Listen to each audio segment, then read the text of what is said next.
Selamat datang di Podcast Kemitraan, podcast yang membahas soal isu tata kelola pemerintahan di Indonesia.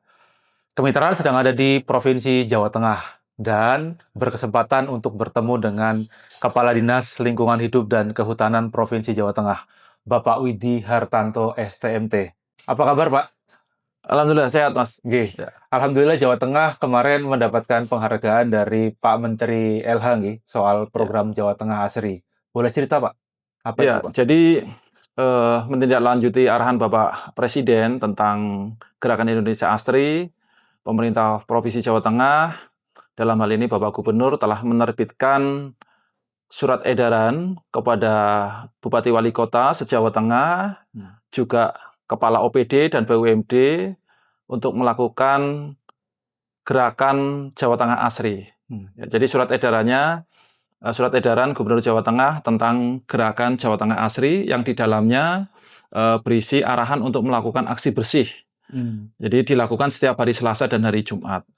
Untuk diikuti oleh seluruh Bupati Wali Kota se-Jawa Tengah bersama stakeholder-nya, Forkompimda dan juga masyarakat, pelaku usaha, serta media massa. Juga memberikan arahan kepada Kepala OPD dan juga Kepala BUMD untuk melakukan aksi bersih sampah juga setiap hari Selasa dan Jumat, termasuk melakukan eco office. Jadi melalui gerakan ini diharapkan upaya pengelolaan sampah bisa dimulai dari hulu, dari rumah tangga sudah dilakukan, misalnya sampah organik itu bisa dikelola secara mandiri, bisa menjadi kompos atau menjadi ekoenzim atau yang lain. Kemudian untuk sampah anorganik seperti misalnya botol minuman kemasan, kertas, kardus misalnya, itu juga bisa diserahkan ke bank sampah. Kemudian juga penggunaan di kantor, misalnya di sekitar kantor harus dilakukan upaya kebersihan, aksi bersih dilakukan setiap hari Jumat.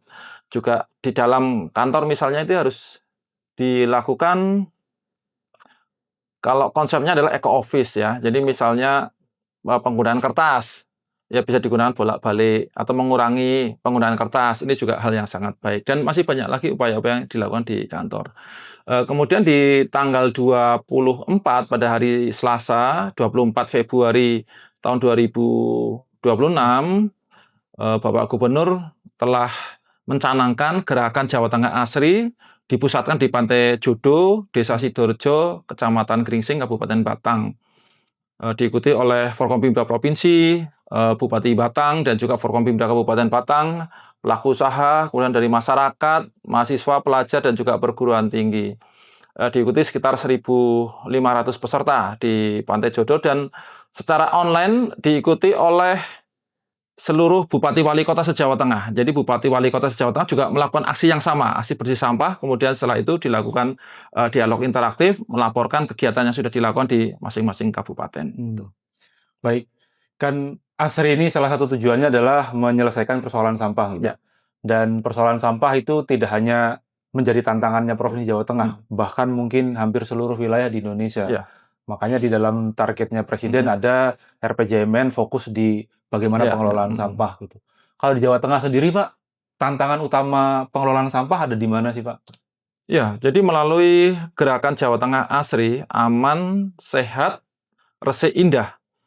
Ini semakin memicu ya untuk semua stakeholder untuk lebih semangat lagi dalam mengelola sampah. Ini yang penting sebenarnya, karena kalau kita bicara masalah penanganan sampah, maka yang terpenting adalah merubah perilaku dulu atau kesadaran terhadap sampah itu sendiri mau diapakan ya. Kita sudah mulai dari rumah tangga, sudah banyak kita melihat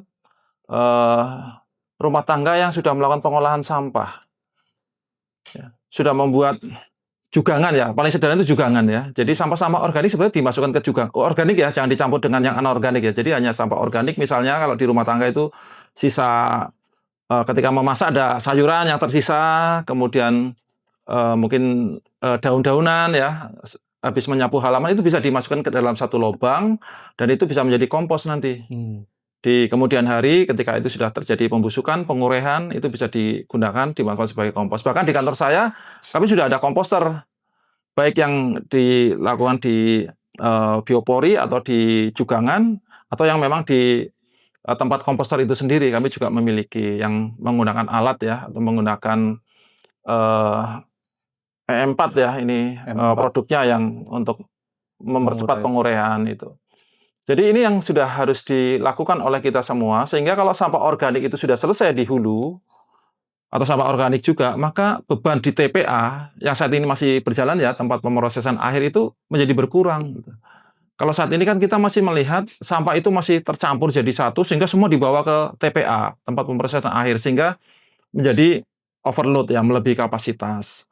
Nah, itu yang harus kita hindari. Jadi pengurangan sampah ini menjadi hal utama, atau penanganan sampah di hulu akan lebih baik kalau berbasis kearifan lokal ya, di wilayah masing-masing. Masing-masing desa pasti punya cara yang berbeda. Ini menjadi juga hal yang sangat penting gitu. Kemudian yang berikutnya, menangani sampah adalah di hilir ya. Berbasis teknologi itu yang harus dilakukan.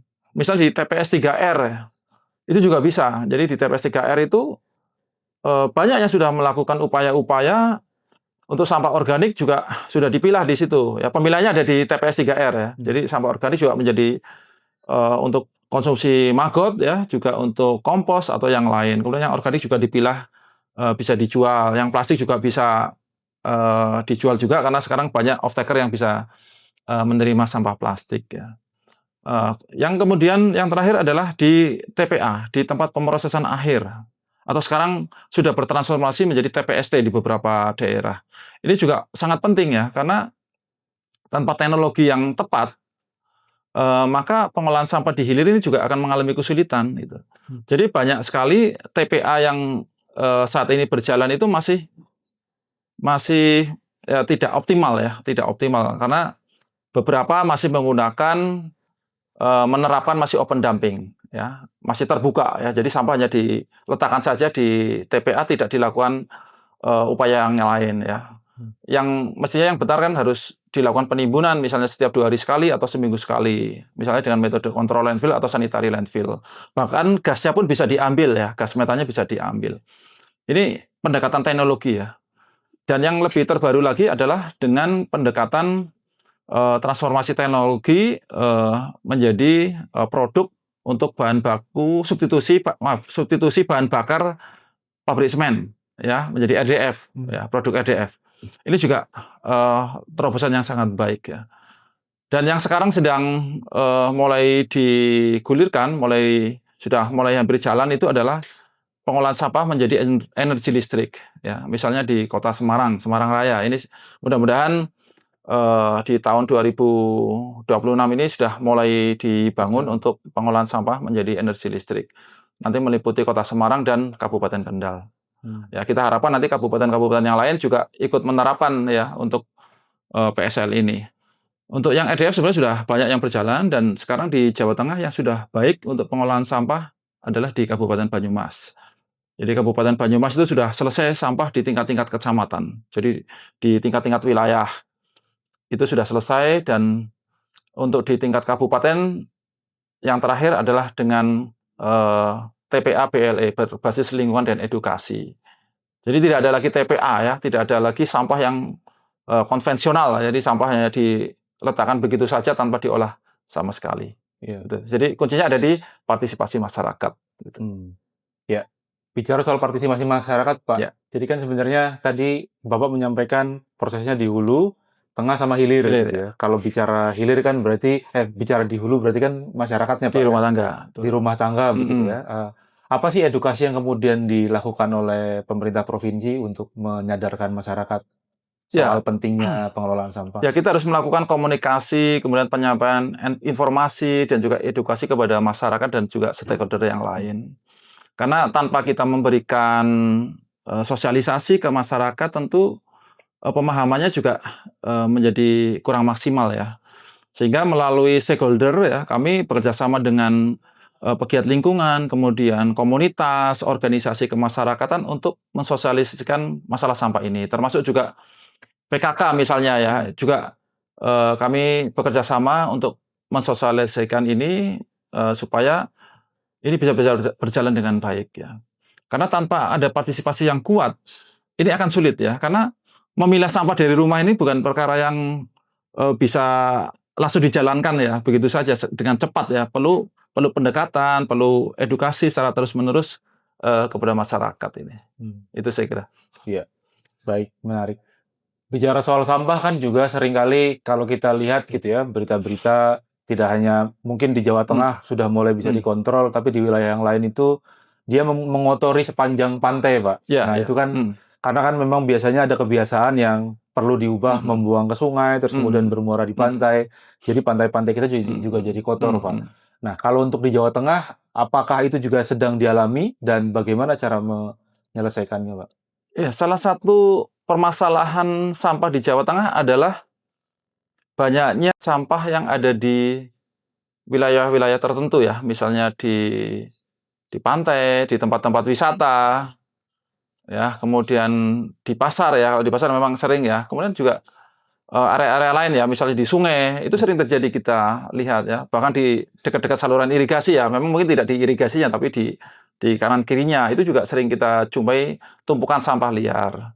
Nah, ini yang harus kita lakukan. Jadi melalui gerakan Jawa Tengah Asri ini, maka kami harapkan semua lapisan masyarakat ini memiliki kepedulian yang besar terhadap masalah sampah. Jadi kalau melihat ada sampah atau sampah liar ya di daerah-daerah tersebut misalnya, ya harus segera dibersihkan gitu dan dibawa ke tempat pemrosesan akhir ya, atau ke tempat pengolahan sampah atau ke TPS 3R. Ya, ini yang harus dilakukan kita sehingga pada saat gerakan Jawa Tengah Asri waktu launching pada hari Selasa tanggal 24 Februari tahun 2026 kemarin di Pantai Jodo Kabupaten Batang ini juga salah satunya adalah membersihkan sampah liar, tumpukan sampah liar yang ada di pantai itu.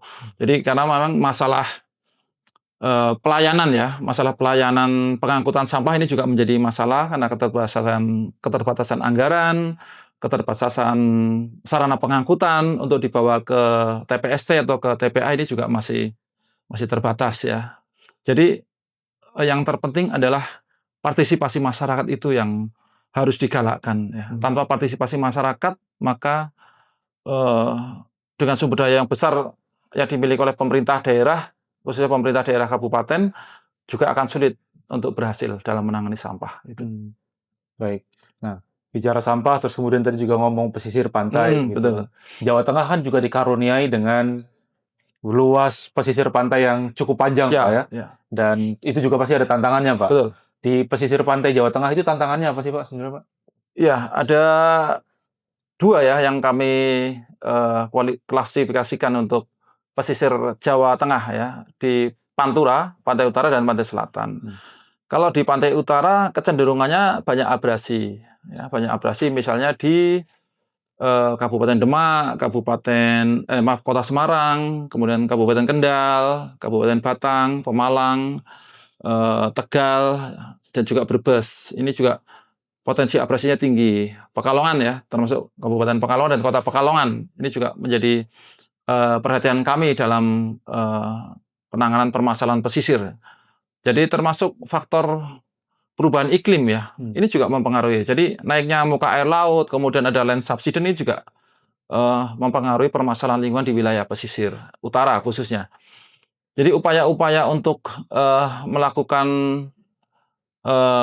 perbaikan lingkungan atau pencegahan dampak lingkungan ini adalah melalui upaya mitigasi dan adaptasi. Ini yang harus kita terapkan. Ya misalnya ketika sudah ada muka air laut, maka upaya adaptasi juga perlu dilakukan ya. Misalnya pendirian rumah panggung ya, itu kan salah satu upaya untuk mengadaptasi ya.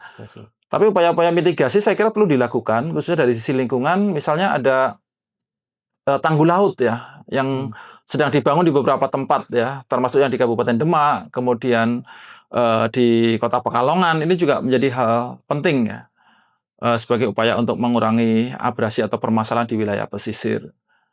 Jadi upaya-upaya yang lain adalah rehabilitasi mangrove, rehabilitasi ya, karena ketika terjadi tingginya kenaikan muka air laut atau tingginya muka air laut ini meningkat ya, dan ada land subsidence, maka mangrove yang sudah tumbuh baik ini ketika kena air laut juga menjadi terdampak ya, karena banyak juga yang mati. Sehingga untuk mengantisipasi itu maka di area-area yang masih aman itu segera dilakukan upaya rehabilitasi atau yang mungkin sudah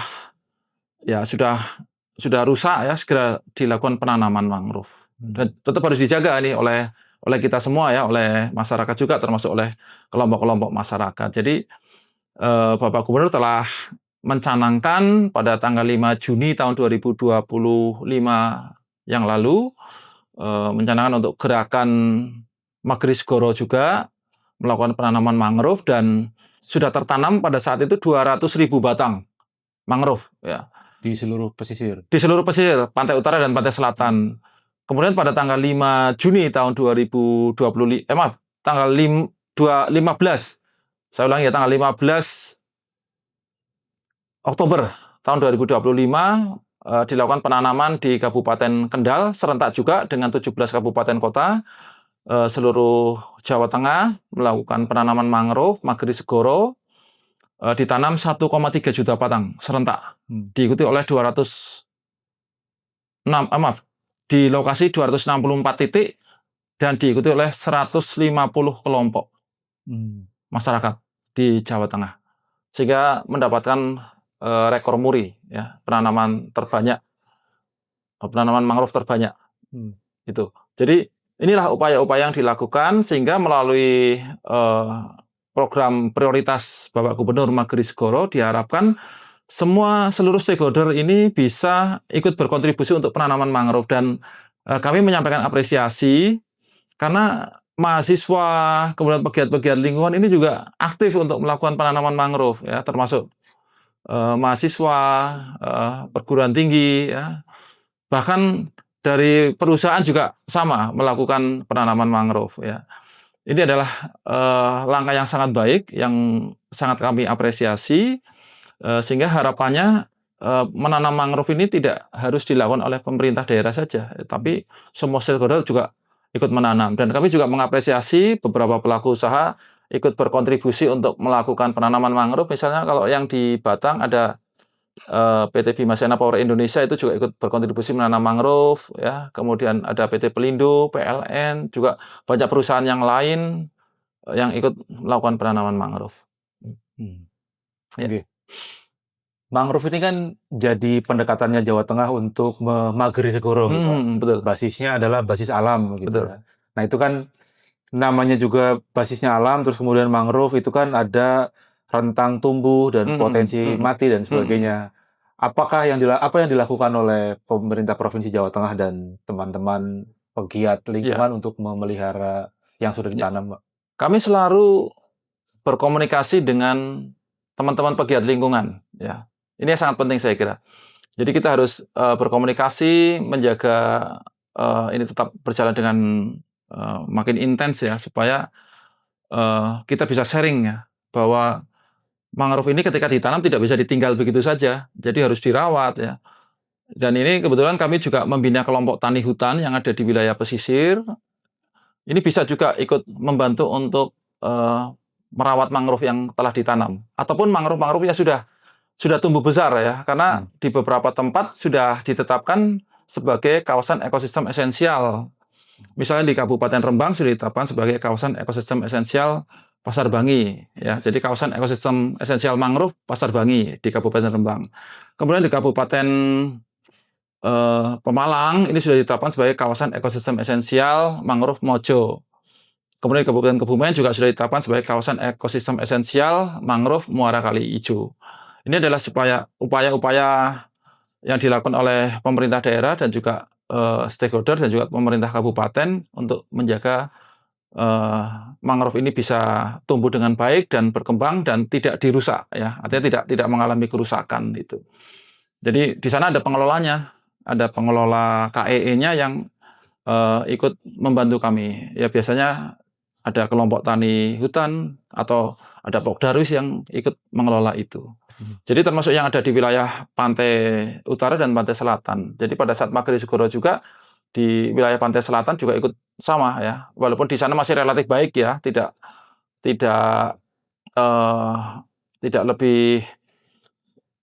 lebih baiklah dari di pantai utara ya. Tapi paling tidak upaya-upaya penyelamatan wilayah pesisir di pantai selatan ini juga harus tetap digalakkan itu. Mitigasinya dari awal. Iya, dari awal ya. Jangan sampai nanti sudah terjadi baru kita melakukan upaya-upaya perbaikan itu. Jadi harus dari awal dulu pencegahan supaya tidak terjadi abrasi atau terjadi permasalahan lingkungan yang lain itu. Iya.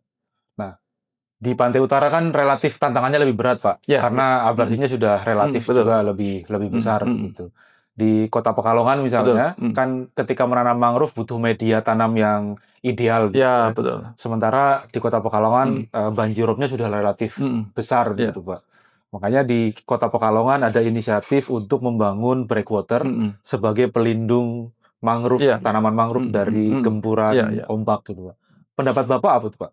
Ya, Jadi ini menggabungkan antara nature based solution dengan fisik gitu, Pak. ya, ini sangat baik ya. Jadi pendekatan untuk penyelamatan pesisir bisa pendekatan teknologi ya, secara fisik membangun tanggul laut ya, atau hybrid ya, hybrid giant seawall ini juga bisa ya. Artinya sekarang kan ada yang menggunakan pendekatan ini ya, yang sederhananya menggunakan beton ya, sehingga ini tidak semua airnya itu nggak bisa masuk ya. Artinya bisa menangkap sedimen ya. Itu juga hal yang sangat penting. Jadi pendekatan hybrid ini atau tanggul laut secara hybrid ini juga sangat baik sehingga masih mampu menangkap sedimen ya, sedimen yang dari sungai kemudian ke laut terkena ombak bisa ditangkap lah oleh ini tadi ya, giant seawall hybridnya itu.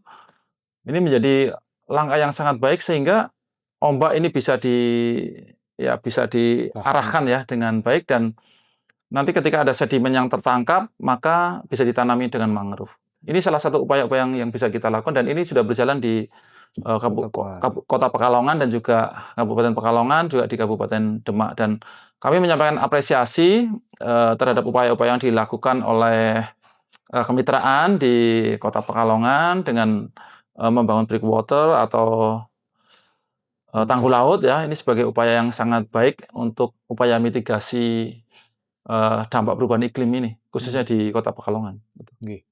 Tadi juga Bapak menyampaikan kalau keterlibatan masyarakat itu jadi kunci dalam gerakan yang kemudian dicanangkan oleh pemerintah begitu. Di Kota Pekalongan juga kemudian ada gerakan yang tumbuh dari orang muda nih, Pak. Jadi orang muda membangun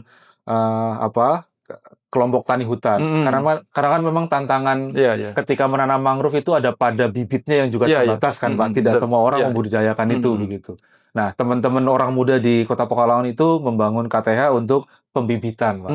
Nah, Bapak melihat ini gerakan seperti apa sih, Pak? Dan kira-kira apa yang bisa dikontribusikan atau kolaborasikan dengan pemerintah di provinsi? Ya, ini hal yang sangat baik ya, apabila ada anak-anak muda yang melakukan inovasi seperti ini untuk mangrove, apalagi kalau di bulan Agustus September ini propagulnya lagi banyak-banyaknya ya, buah-buah dari mangrove ini yang sebenarnya bisa dipanen kemudian dibuat sebagai masuk ke polybag misalnya. Ini bisa menjadi bibit mangrove yang sangat baik dan bisa ditanam di bulan-bulan berikutnya. Jadi kami sampaikan apresiasi kepada teman-teman anak-anak muda yang melakukan hal itu, dan kami siap untuk melakukan pendampingan.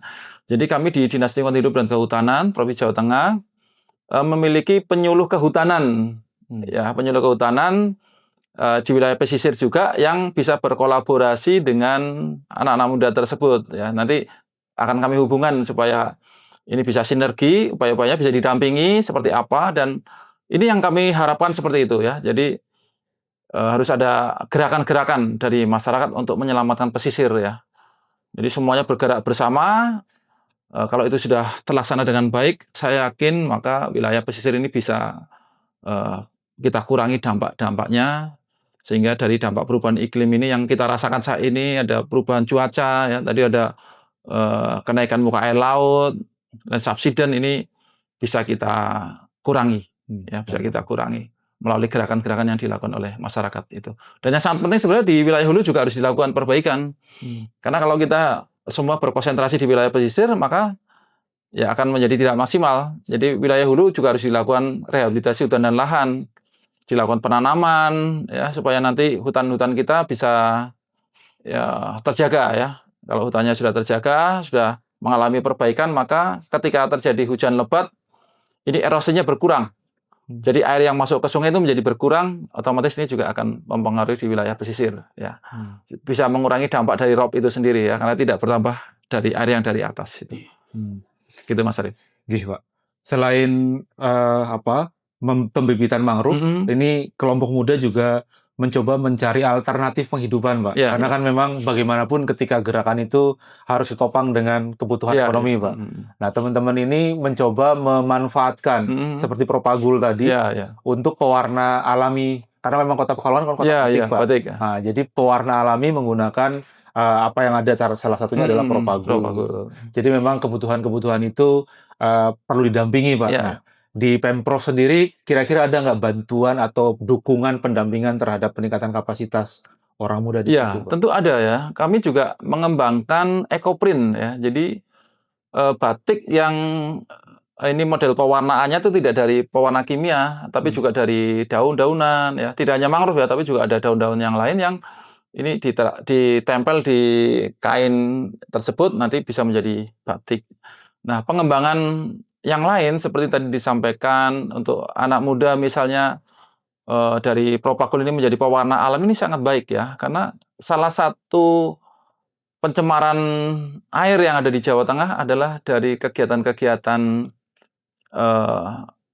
tekstil ya, kemudian juga printing, juga batik ini punya potensi ya, menimbulkan pencemaran jika tidak dikelola dengan baik ya. Jadi kalau menggunakan pewarna kimia maka pengolahannya kan menjadi mahal ya, harus membuat IPAL. Nah, maka upaya-upaya yang dilakukan adalah menggunakan upaya produksi bersih. Jadi mulai dari bahan baku itu di awal sudah harus dipikirkan, jangan sampai yang menimbulkan dampak gitu.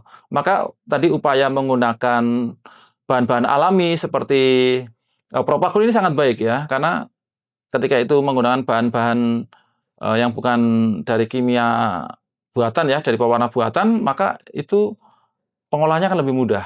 Ya, jadi ketika mengolah limbahnya akan lebih mudah. Atau bila perlu dilakukan daur ulang ya.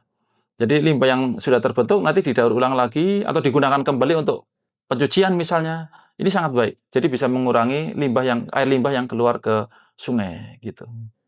Baik. Ya. Jadi memang tantangannya bisa dibilang yang sekarang sedang jadi program prioritas Pak Gubernur dan juga Dinas Lingkungan Hidup adalah satu sisi di sampah, bagaimana Ya, mengelola dari sampah, hulu sampai betul. hilir. Terus kemudian yang kedua adalah bagaimana mengamankan Wilayah pesisir ya, pesisir Magri dari Segoro atau Magri Segoro. mangrove itu. Jadi dua hal itu yang memang sedang digalakkan Ya, secara harus digalakkan. Pak. Di samping program-program yang lain yang tidak kalah penting ya, tapi untuk masalah sampah, kemudian masalah wilayah pesisir ini juga harus menjadi perhatian yang serius dan perlu dukungan dari seluruh masyarakat dan juga seluruh stakeholder gitu.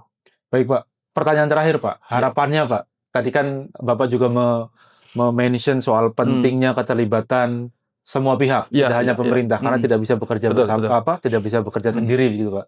Harapannya ke depan untuk kemudian tadi menyelamatkan Jawa Tengah dari tata kelola sampah yang buruk dan juga menyelamatkan Jawa Tengah dari potensi banjirop. Apa, Pak? Ya, jadi harapan kami di pemerintah Provinsi Jawa Tengah ke depan ya, ini kan masih proses ya, artinya proses itu kami sedang kampanye lingkungan, sedang melakukan edukasi, sedang mungkin berkomunikasi dengan seluruh lapisan masyarakat untuk berusaha mulai dari awal melakukan pengurangan sampah di hulu, di skala rumah tangga, di perkantoran, di pasar, juga melakukan penyelesaian masalah-masalah sampah di hilir. Maka targetnya adalah dengan adanya gerakan Jawa Tengah Asri, tidak ada lagi tumpukan-tumpukan sampah liar yang ada di pantai, di pinggir sungai, di tempat-tempat umum. Ini harus bersih ya, harus bersih dan sampah itu sudah bisa dibuang ke tempatnya di tempat pengolahan sampah terpadu. Ini ya. Di samping juga upaya-upaya tadi yang dilakukan oleh seluruh lapisan masyarakat untuk mengurangi sampah di hulu. Karena kalau sampah itu sudah dikelola 50 sampah organiknya sudah dikelola di rumah tangga, minimal 50% sampah sudah terkelola, sudah selesai. Itu kalau saja sampah organik itu sudah diselesaikan di rumah tangga ya atau di pasar atau di perkantoran. Sehingga upaya di hulu ini menjadi hal yang sangat penting supaya mengurangi beban pengolahan sampah di hilir atau di tempat pemrosesan akhir itu. Jadi harapannya itu tidak ada lagi sampah di sungai, tidak ada lagi sampah di pantai atau di pesisir yang mengganggu keindahan ya. Ini melalui gerakan Jawa Tengah Asri ini mudah-mudahan semangat kita untuk menyelesaikan masalah sampah ini bisa dilakukan dengan sebaik-baiknya dan semaksimal mungkin ya. Termasuk di wilayah pesisir, gerakan penanaman mangrove, Magrisgoro ini bisa dilakukan bersama oleh seluruh lapisan masyarakat dan saya optimis bahwa banyak lembaga swadaya masyarakat, termasuk kemitraan, juga lembaga swadaya masyarakat yang lain, juga para pihak yang lain, termasuk perguruan tinggi, mahasiswa, kemudian dari perusahaan atau pelaku usaha, media, ya, TNI Polri ini juga semua bersama-sama melakukan penanaman mangrove secara rutin ketika ada kegiatan-kegiatan di masyarakat ini. Ini hal yang sangat baik saya kira dan harapannya ini bisa menjadi upaya kita untuk mengurangi dampak di wilayah pesisir itu. Termasuk wilayah yang lain yang ada potensi pencemaran air ini juga harus diantisipasi melalui pengolahan air limbah atau pengolahan udara emisi ya. Kemudian yang sangat penting juga adalah di wilayah hulu melakukan upaya-upaya rehabilitasi hutan dan lahan ya. Karena kita harus ngopeni alas ya, memelihara hutan kita supaya tetap terjaga dengan baik. Apabila ini makin baik maka menjadi hal yang sangat ya kita harapkan tidak ada bencana di Jawa Tengah atau paling tidak bencananya tidak berdampak yang sangat besar kepada masyarakat, bisa dikurangi di awal. Begitu Mas Arif. Baik, Pak Widi, terima kasih. Terima kasih Sukses atas untuk kehadirannya, sukses untuk teman-teman semuanya. Siap. Ya. Demikian podcast kemitraan bersama Kepala Dinas Lingkungan Hidup dan Kehutanan Provinsi Jawa Tengah, Pak Widi Hartanto STMT. Kita ketemu lagi di podcast selanjutnya.